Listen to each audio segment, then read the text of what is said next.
विस्मय जब जागे तो भूलकर भी उसे प्रश्न की सूली पर मत चढ़ाना।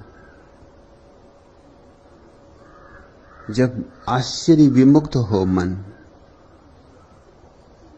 तो चिंता को पास भी न फटकने देना। चिंता जहर है और विस्मय मरा कि धर्म की मृत्यु हो जाती और चिंता विस्मय की हत्या है। जब चित्त विस्मय विभोर हो,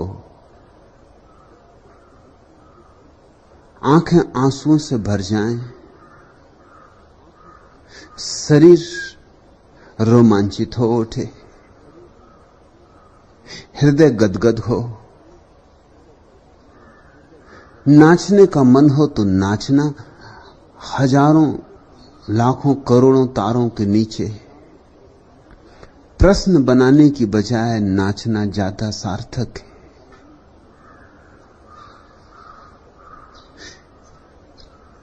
प्रेमी का हृदय हो पास, गुफ्तगू करनी हो तारों से तो दो बात कर लेना, एक गीत गा देना, एक प्रार्थना कर लेना। आकाश की अपूर्व अनुभूति के समक्ष सिर झुका देना कि भूमि पर पड़ जाना, साष्टांग दंडवत कर लेना, पर प्रश्न मत बनाना, मत पूछना क्यों। जैसे ही पूछा क्यों, चूक हो गई, बड़ी चूक हो गई, फिर तीर निशाने पे कभी ना लगेगा। जैसे ही हम पूछते हैं क्यों, जो विस्मय हृदय को आंदोलित कर देता है वह हृदय तक नहीं पहुंच पाएगा, अटक जाएगा क्यों के जाल में, मस्तिष्क में उलझ जाएगा, क्यों का कांटा उसे मस्तिष्क में अटका लेगा। फिर चिंतन चलेगा, विचार चलेगा, दर्शन शास्त्र का जन्म होगा, मगर धर्म की अनुभूति नहीं होगी।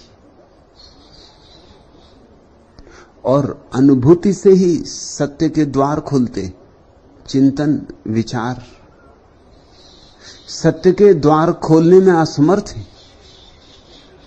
चिंतन विचार की कुंजियां सत्य के द्वार पर पड़े ताले के समक्ष बिल्कुल नपुंसक है।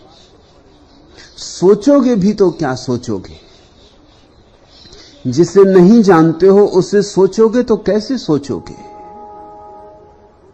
सोचना तो जुगाली की प्रक्रिया है। भैंस को देखा, घास चर लेती, फिर बैठ जाती, फिर उसे वापस निकाल निकाल के जुगाली करती। जो चर लिया है उसी की जुगाली हो सकती, जो नहीं चरा है उसकी जुगाली नहीं हो सकती। विचार जुगाली है। किताबों में पढ़ लिया, लोगों से सुन लिया, फिर उसी को बैठ के जुगाली करने लगे। विचार कभी मौलिक नहीं होता और सत्य सदा मौलिक है। इसलिए विचार और सत्य के रास्ते कभी एक दूसरे को काटते नहीं। जो विचार में पड़ा सत्य से चूक जाता है। जिससे सत्य में जाना हो उसे विचार से सावधान होना होगा। विचार को तो देखते ही सिर उठा रहा है, सावधान हो जाना, सजग हो जाना। विस्मय प्रीतिकर है, विचार घातक है। यह तो उचित है सामुन अली कि तुम्हें करोड़ों तारों को देखकर एक विस्मय जगता है। हठात तुम अवाक रह जाते हो, तुम्हारी आंखें ठगी की ठगी रह जाती कि क्षण भर को जैसे हृदय न धड़कता हो, कि जैसे श्वास अवरुद्ध हो जाती हो। यह तो शुभ है, लेकिन जैसे ही तुमने पूछा क्यों, यह सब किस लिए हुआ, किसने किया, क्या है इसके पीछे कारण, कि तुम चूके, कि तुम रिपटे, कि तुम गिरे सीढ़ी से, कि धर्म से तुम्हारा साथ छूटा। अब तुम्हारा चिंतन दर्शन का होगा, और दर्शन का चिंतन अनिवार्य रूप से विज्ञान के चिंतन में परिणत हो जाता है।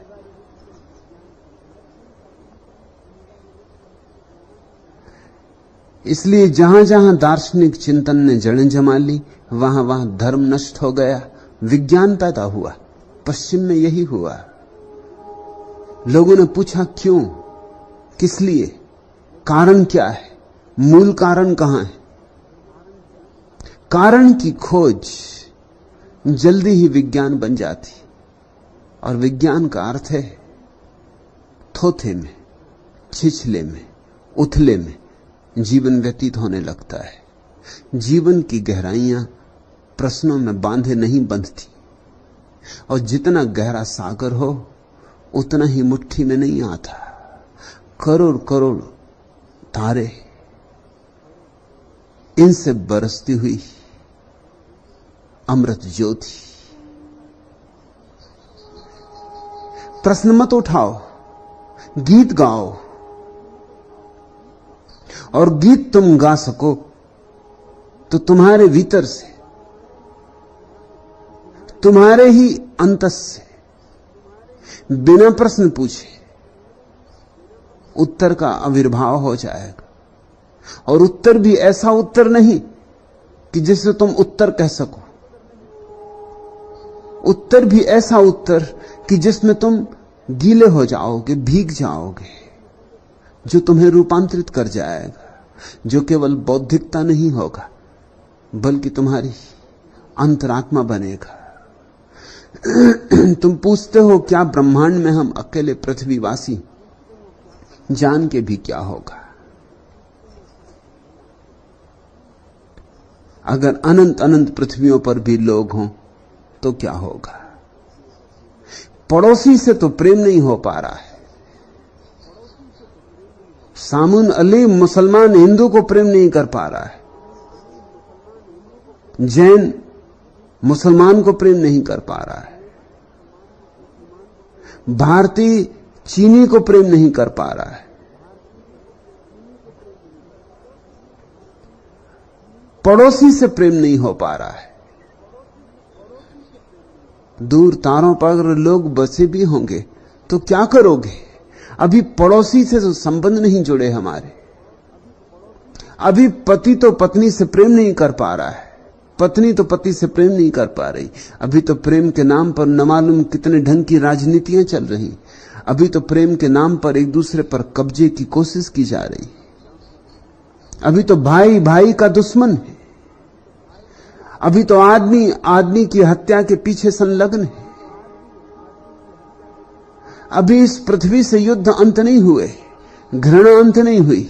अभी इस पृथ्वी पर भाईचारा, प्रेम,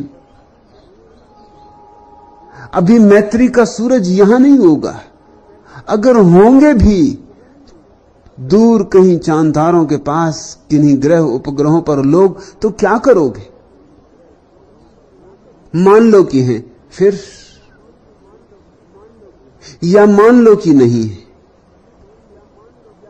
इस तरह के परिकाल्पनिक प्रश्नों में उलझकर समय व्यय न करो, क्योंकि यही समय, यही ऊर्जा प्रार्थना बन सकती है।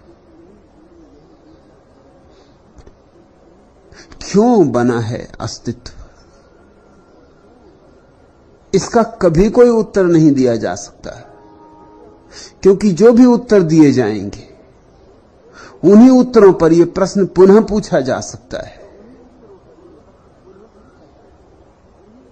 कोई कहे ईश्वर ने बनाया है तो पूछा जा सकता है क्यों, और कोई कहे ईश्वर ने अपनी मौत से बनाया है तो पूछा जा सकता है इसके बनाने के पहले उसे मौज न थी, दुखी था। कोई कहे कि लीला कर रहा है तो अकेला ही है, लीला किसके सामने हो रही। तो क्या कोई छोटा बच्चा है जो भटक गया है, जो रात के अंधेरे में अपने को ही ढाढ़स बंधाने को सीटी बजा रहा है। ईश्वर ने जगत क्यों बनाया, यह प्रश्न वैसे ही का वैसा रहेगा। और अगर कोई उत्तर भी मिल जाए तो सवाल उठेगा ईश्वर क्यों है, ईश्वर को किसने बनाया, क्या प्रयोजन होंगे। इन प्रश्नों का कोई अंत ना होगा। एक प्रश्न और 1000 प्रश्नों को अपने साथ ले आता है। धार्मिक व्यक्ति को यह बात बहुत गहराई से समझ लेनी चाहिए कि प्रश्न गिरेंगे तो प्रार्थना जन्मेगी, अगर प्रश्न बने रहे तो प्रार्थना कभी जन्म नहीं सकती।